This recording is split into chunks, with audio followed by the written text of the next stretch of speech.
But he didn't do it. What kind of diplomacy, JD, you are speaking about? What do you mean?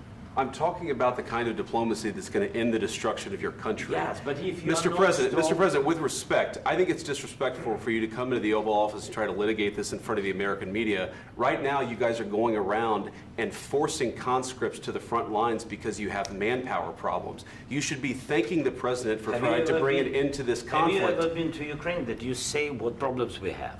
I have been to. Come once. I've actually watched and seen the stories, and I know what happens is you bring people, you bring them on a propaganda tour, Mr. President. Do you disagree that you've had problems bringing people into your military? And do you think that it's respectful to come to the Oval Office of the United States of America and attack the administration that is trying to prevent the destruction of your country? A lot of questions. Let's start from the beginning. Sure. First of all, during the war, everybody has problems, even you, but you have nice ocean and don't feel now, but you will feel it in the future. God bless. You don't know that. God bless. You don't God bless. You will not have a war. Don't tell us what we're going to feel. We're trying to solve a problem. Don't tell us what we're going to feel. I'm not telling you. Because you're in no position to dictate that. That's exactly what you're doing. You're in no position to dictate what we're going to feel. We're going to feel very good. You will feel influence. We're going to feel very good and very strong. You will feel influence. You're right now not in a very good position. You've allowed yourself to be in a very bad position, and he happens to be right about it. From the very beginning of the war. You're not in a good position. You don't have the cards right now. With us, you start having cards. Right now, you don't. You're playing cards. You're playing cards. You're gambling with the lives of millions of people. You're gambling with World War III.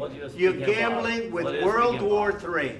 And what you're doing is very disrespectful to the country, this country. That's backed you far more than a lot of people said they should have. Have you said thank you once? This a lot entire of meeting? times. No, in this entire meeting, have you said thank you? Today. You went to Pennsylvania and campaigned for the opposition in October. Offer some words of appreciation for the United States of America and the President who's trying to save your country. Please, you think that if you will speak very loudly about the war, He's not speaking loudly. He's not speaking loudly. Your country is in big trouble. Can I Wait a answer? minute. No. You've done a lot of talking. Your country is in big trouble. I know. You're not winning. I know. You're not winning this.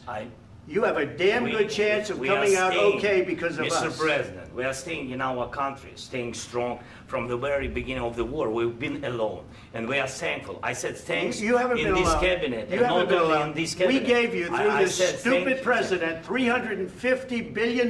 You voted we gave for you your military president. equipment, You and you voted men for are your brave, president. but they had to use our military. What about If you didn't have You our invited military me. equipment, You invited if me you to didn't speak. have our military equipment, this war would have been over in 2 weeks. In 3 days, I heard it from Putin. In 3 days, this is something Maybe new. less. In 2 weeks, of course, yes. It's going to be a very hard thing to do business like this. I Again, tell you. just say thank you. I said a lot of times thank you to American people. Accept that there are disagreements, and let's go litigate those disagreements rather than trying to fight it out in the American media when you're wrong. We know that you're wrong. But you see, I think it's good for the American people to see what's going on. I understand, sir. I think it's very important. That's why I kept this going so long. You have to be thankful. You don't have the cards. Thankful. You're buried there. Your people are dying. I can tell you You're again, running low I know. on soldiers. Don't please, you're running Mr. low President. on soldiers. It would be a damn good thing. Mr. And then you tell us, I don't want a ceasefire. I don't want a ceasefire. I want to go, and I want this.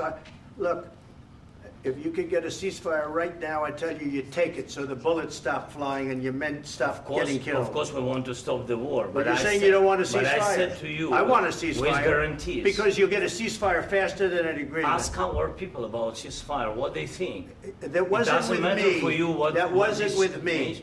That was with a guy named Biden who was not a smart person. That was with Obama. It was your president. Excuse me. That was with Obama, who gave you sheets, and I gave you javelins. Yes. I gave you the javelins to take out all those tanks.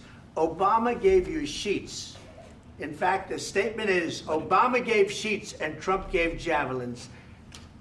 You got to be more thankful, because let me tell you, you don't have the cards. With us, you have the cards. But without us, you don't have any cards.